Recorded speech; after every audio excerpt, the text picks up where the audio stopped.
US Iran યુદ્ધથી ઊભી થયેલી પરિસ્થિતિનો સામનો કરવા માટે સરકાર એક્શન મોડમાં આવી ગઈ છે। એક તરફ પેટ્રોલ અને ડીઝલ ઉપર એક્સાઇઝ ડ્યુટીમાં ઘટાડો કરવામાં આવ્યો છે, તો બીજી તરફ સરકારે સ્ટીલ અને કાપડ જેવા ઉદ્યોગોને રાહત આપવા માટે 20% વધારાનો એલપીજી આપવાનો પણ નિર્ણય લીધો છે અને આગળ પણ હજુ મોટો નિર્ણયો સરકાર દ્વારા લેવાઈ શકે છે। આના ઉપર વધુ વિગતો સહયોગી કરણ નેગાંધી પાસેથી લઈશું। કરણ, કમર્શિયલ એલપીજીને લઈને સરકારે શું નિર્ણય લીધો છે અને આ વોરની પરિસ્થિતિ વચ્ચે સરકારની આગળ શું રણનીતિ છે? જી, તો કોમર્શિયલ એલપીજીને લઈને સરકારે આજે મોટો નિર્ણય લીધો છે કે જે 20% વધારે કોમર્શિયલ એલપીજીની ફાળવણી છે તે હવે આજથી કરવામાં આવશે।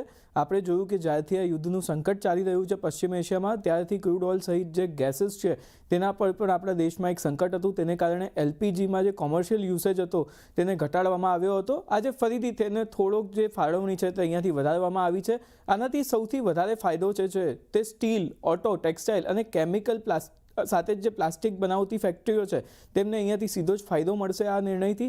સાથે જ કુલ જે એલપીજીની ફાળવણી છે તે હવે 70% પર ફરીથી પહોંચી ગઈ છે। સાથે જ સરકાર આટલું જ નહીં, ખૂબ જ એક્શન મોડમાં અત્યારે આપણને દેખાઈ રહી છે। રોજ 7 એમ્પાવર્ડ ગ્રુપની બેઠક પણ જે છે તે અહીંયાથી થવાની છે, એટલે કે આપણે કહી શકીએ છીએ કે જે નવા એક્શન્સ છે, જે પણ જરૂરી એક્શન્સ છે તે અહીંયાથી સરકાર લેશે અને એ મામલે કોઈ પણ બાંધછોડ નહીં કરે।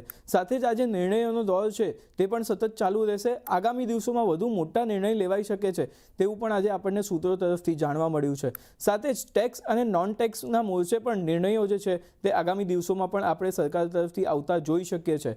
તો બીજી તરફ જે એમ્પાવર્ડ ગ્રુપની બેઠક છે તેમાં ઓછામાં ઓછો એક નિર્ણય દરેક ગ્રુપ લે તેવી પણ સરકારે જે છે તેમને આદેશ આપ્યો હોવાનું આપણને સૂત્રો તરફથી જાણવા મળી રહ્યું છે। એટલે અહીંયા સરકાર જે છે તે ખૂબ જ એક્શન મોડમાં અને તત્પરતાથી કામ કરી રહી છે આ જે એલપીજીનું અને તમામ જે એનર્જી સંકટ છે તેના માટે।